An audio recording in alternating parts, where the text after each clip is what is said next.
Sometimes, happiness bothers me. I know it may seem contradictory, because we all seek happiness, don't we? However, over the years, I have come to realize that, for me, happiness is not always a desired or comfortable state.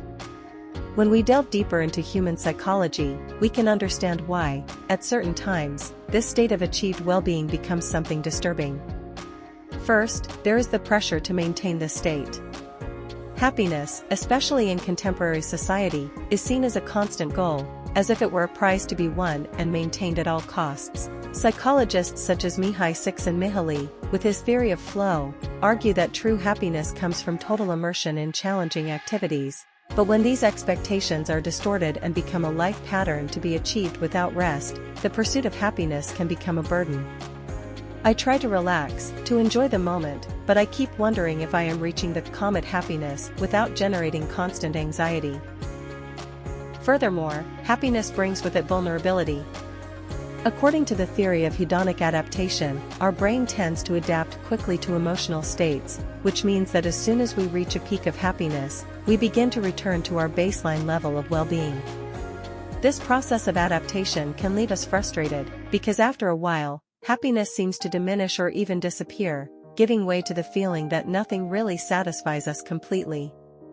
I've caught myself reflecting on how intense joy, so fleeting, seems to leave me with the feeling that something is missing, as if it were all an endless cycle of searching for something that, deep down, we know we can't sustain.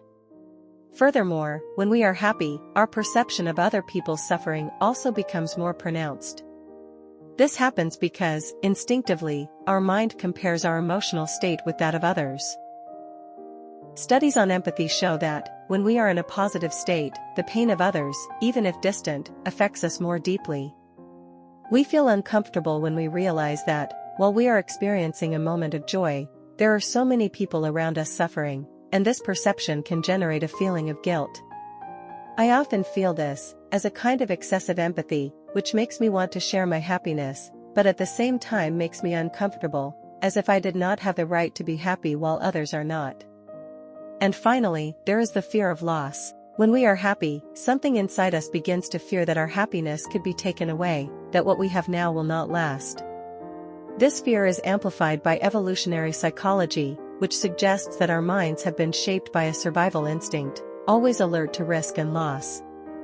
When I am happy, a silent voice reminds me that everything can change in the blink of an eye, and this creates an internal tension.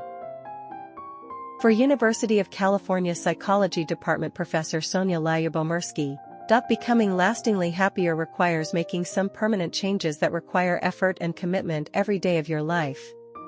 Pursuing happiness takes work, but consider that this happiness work may be the most rewarding work you ever do. I'm not a sad person. I'm a neutral type of person, neither sad nor happy. I can smile and cry in the same day. I'm a human being, just like you, and that's normal. Do you agree with me? For University of California Psychology Department Professor Sonia Lyubomirsky, becoming lastingly happier requires making some permanent changes that require effort and commitment every day of your life. Pursuing happiness takes work, but consider that this happiness work may be the most rewarding work you ever do. I'm not a sad person.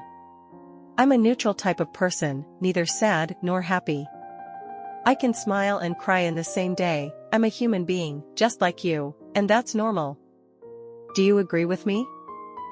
The pleasure I feel is mixed with an anxiety that it could be snatched away from me at any moment, which, paradoxically, diminishes the intensity of the happiness I experience. So happiness bothers me, not because I reject it, but because it brings with it the pressure to maintain it, the inevitable adaptation that makes it fleeting, the painful empathy that makes it uncomfortable, and the fear of its imminent loss.